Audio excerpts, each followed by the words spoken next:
একাধিকবার Donald Trump কঠোর পদক্ষেপ নেওয়ার কথা বলেছেন, ব্যবস্থা নেওয়ার কথা বলেছেন, কিন্তু সেই কঠোর ব্যবস্থাটা আসলে কি এটা নিয়ে বিশ্বজুড়েই আন্তর্জাতিক গণমাধ্যমগুলোতে আলোচনা আছে। যে বিষয়গুলো সামনে আসছে সেটি শুরুতেই আসছে যে সামরিক পদক্ষেপ, যে সামরিক পদক্ষেপের অংশ হিসেবে যেটা ভেনেজুয়েলাতে হলো তেমন হতে পারে কিনা। তো এখন পর্যন্ত আমার মনে হচ্ছে যে ট্রাম্পের সামনে এটিই মূলত বিকল্প।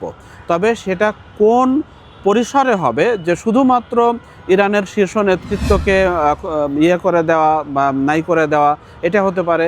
আবার এমন হতে পারে যে পুরা ইরানকেই যে সমস্ত মানে প্রতিরক্ষা খাত বা সামরিক শক্তি সহ ক্ষেপণাস্ত্র শক্তি এগুলোকে সমূলে বিনাশ করে দেওয়া, এগুলো হতে পারে।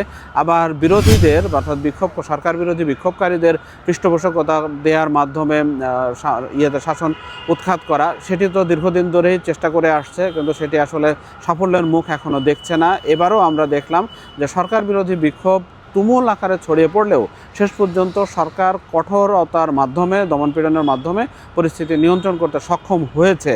ফলে এখন দেখার বিষয় যে যুক্তরাষ্ট্রের সামনে আসলে যে বিকল্পগুলো রয়েছে সেটির কোনটিতে বেছে নেয় ডোনাল্ড ট্রাম্প।